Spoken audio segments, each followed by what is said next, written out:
Hey everyone, Nate here with Misbehavin'. Today I'm going to show you how to make simple elderberry syrup. Let's get started.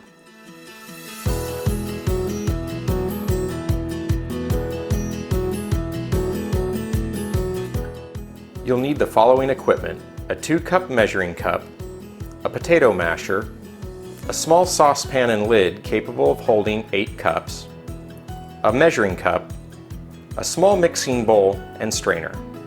The ingredients you'll need today are 2 pounds of elderberries, fresh or frozen, and water.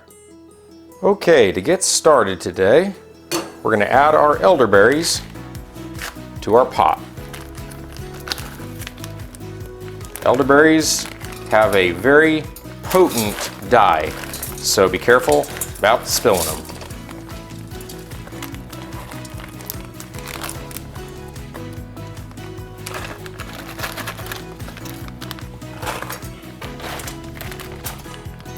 Alright, now let's turn on the burner.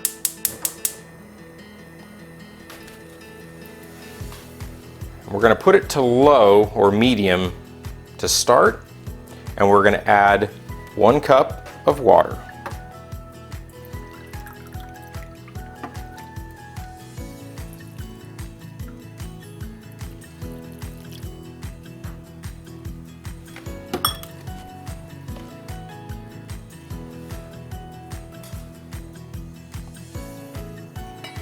We're going to use our potato masher to start to collapse down the berries as they thaw in this case.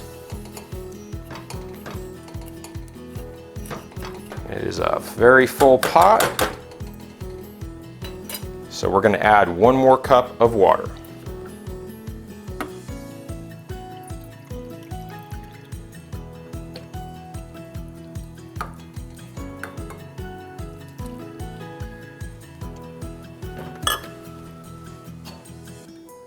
Put the lid back on, and we're going to leave it for a few minutes while it thaws and brings everything up to temperature. Okay, now that they have thawed and been brought up to a very low simmer, time to use the potato masher and mash them up a bit. As they boil or simmer, they'll lose some of their deep color, and that's because it's being boiled out of them. Also, a lot of the green ones, if there were any in your berries, will float to the top. You don't need to mash too much. Breaking open the seeds that are inside will release a bitter taste, so we're just trying to pop the skins enough that the simmering boils out the colors and flavors. I also should have mentioned it earlier, but 2 pounds of berries, in my experience, is around 4 cups. That might help you if you're working on other recipes. Okay, we're going to close it up and we're going to let it simmer for about 20 minutes. Okay, now that we've let it all simmer for around 20 minutes, give it 1 more mix up. And what you should observe is that on the surface you can actually see some seeds floating along with the crushed berries. So we're going to turn off the heat and we're going to let it start to cool.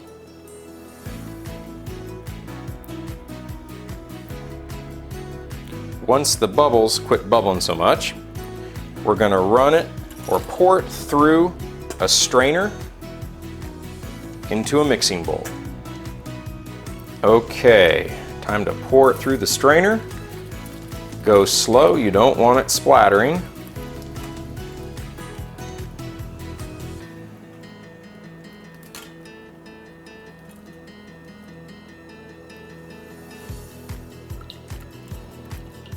All right, and we can discard the pulp.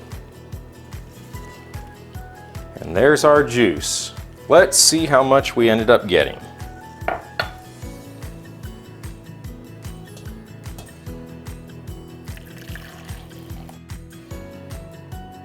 All right, folks, we ended up with 2 cups and a little bit of surplus. That is basically 2 pounds of berries boiled down into 2 cups.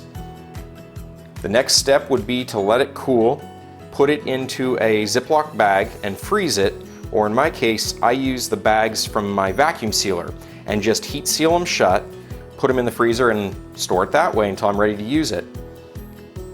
Recipe considerations are you can use it just as a flavoring in other recipes. Sweeten it up and you've actually got a juice. You can make wines out of it, you can make jellies and jams, and you can even make lozenges. Well, that's it for today. If you enjoyed this video and found it useful, please give it a thumbs up. If you want to see more like it, please subscribe to the channel. Thanks for watching.